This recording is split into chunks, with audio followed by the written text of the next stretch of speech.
What's up, YouTube streets? This is your girl Drea, and welcome back to Drea's Corner. Thank you for stopping by and tuning in to my channel. So, as you can tell, I'm in the car. This is another ride along with me, and an update video to what's going on with my son. I'm sure y'all can tell. The weather has kicked in down here in Houston, Texas, and so it is cold and rainy. So it's like we went from summer to winter like that, even though it's still like the fall season. But anyway, so yeah, like I said, this is gonna be an update video. I'm almost to work. I really should have started this video like a while back or whatever while I was driving to work, but I was in my zone. I wanted to hear some music and kind of just clear my energy or whatever before I get to work, because I love music. That is one thing about me. I love music. You know, depending on how I'm feeling is the type of music I'll play at that moment or whatever. But anyway, so update. So I was off yesterday or whatever because I had to take my son to the doctor. We've been to a lot of doctor's appointments within the last 2 weeks. He's been out of school for like 2 weeks or whatever, just trying to heal up or whatever the case may be. And can I just say that when you're going through things, like if you really want to know who's down for you and who really supports you and care about you, just pay attention when you're going through stuff. Like really and truly, just pay attention when you're going through stuff, and you will see who really cut for you, who really care for you, who really down for you and supports you.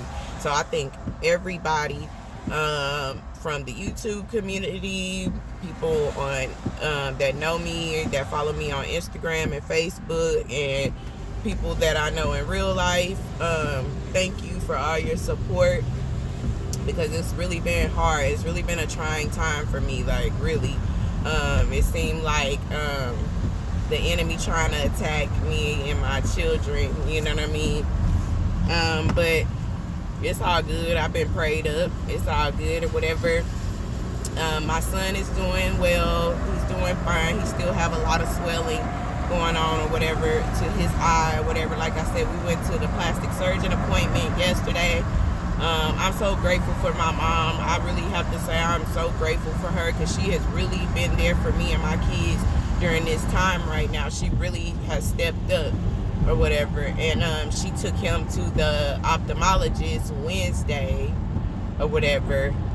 So like I said, we've been going to a lot of appointments, and they said, the ophthalmologist basically said, you know, my son's eye seems to be doing a little bit better. You know, that the surgeon, he called to check on my son Saturday when my son had the surgery to see how he was doing and how everything went.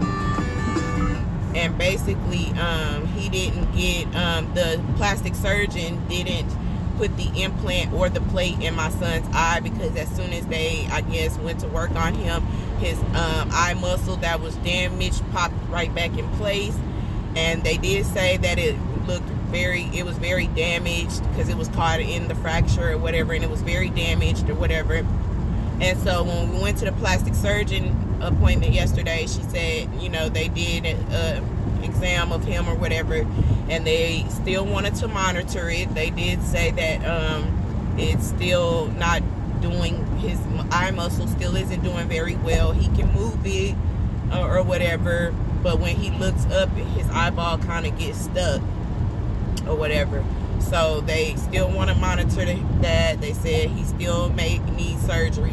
The ophthalmologist said that he wants to see him in December or whatever, because he wants to see how his eye is doing, because eventually within like 6 months he wants to, because my son already had eye problems on top of what was going on already before this all happened. He already had eye problems, and he wouldn't wear his glasses or whatever. So we found out he has cataract in both of his eyes.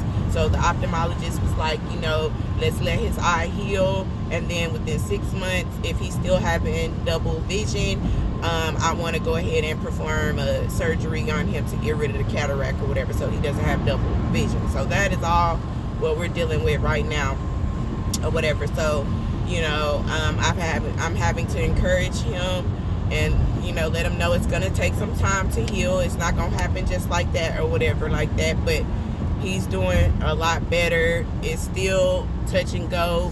You know, it's not where it needs to be, but we're going to stay hopeful and prayerful, and we're going to continue to do whatever we need to do to correct this issue or whatever. So that's the update on my son. And again, I want to thank everybody who has reached out to me, whether you called me, hit me up on social media, commented on my videos, or commented on any of my posts. I want to thank you. I appreciate you guys. Everybody that's been supportive of me, and I've also seen who isn't. I'm telling you, 2017, 2018 was a revealing, removing year for me, and this year has been just an enlightening year, and just me working on myself, working on my spiritual growth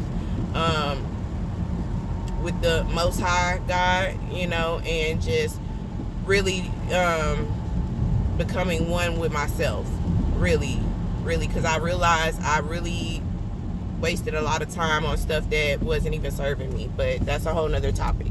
But anyway, I plan on doing another video later because I got a phone call a while back. Today is Thursday.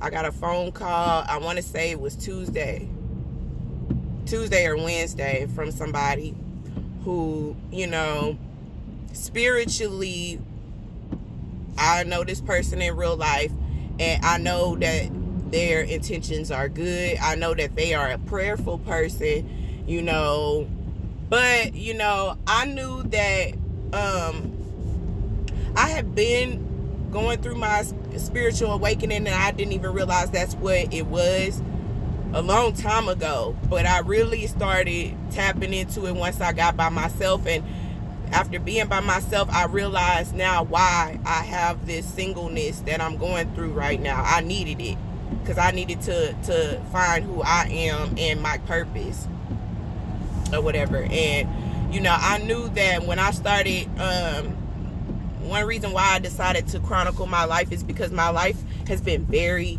interesting, like, for a long time. Like, I've been through a lot of stuff, okay, and I'm still sane.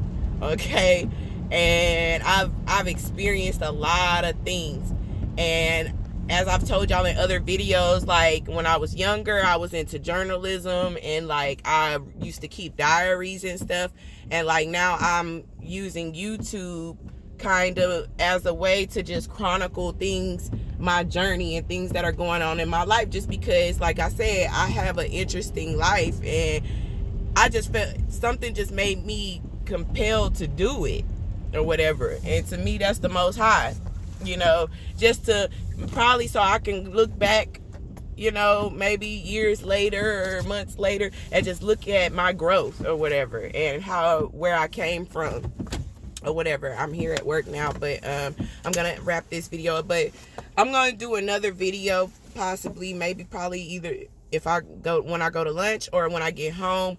But I definitely want to address some things, because I knew that you know, going through my journey, and if people in real life that knew me before started to see how I transitioned and where I was going, I knew they wouldn't understand it, and I knew that it may be some issues, which I really don't care, because I'm tired of people.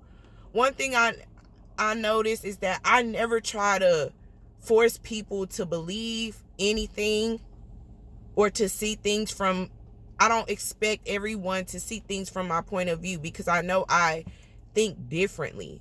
I've always been different and awkward and question things and think differently.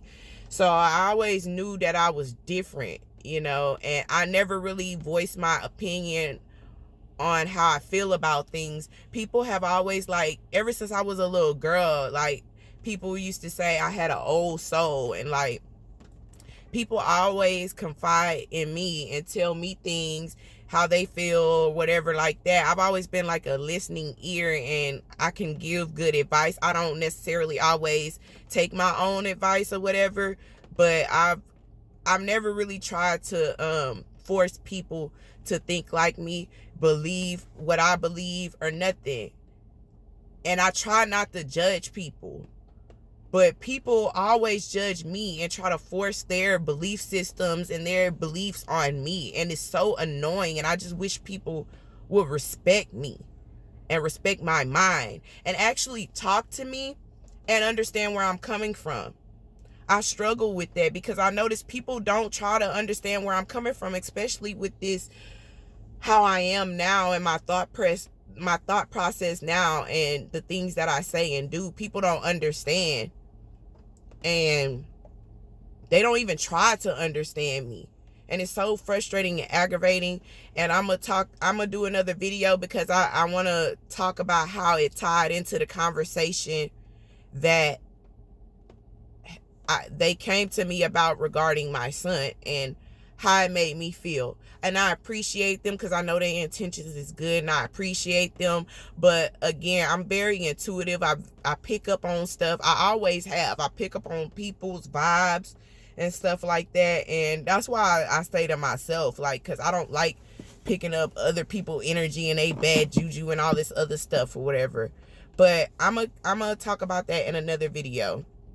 But I just wanted to give y'all an update on my son, let y'all know what was going on. And I appreciate y'all so much. Thank you for watching. And I will check you guys out in the next video. Bye.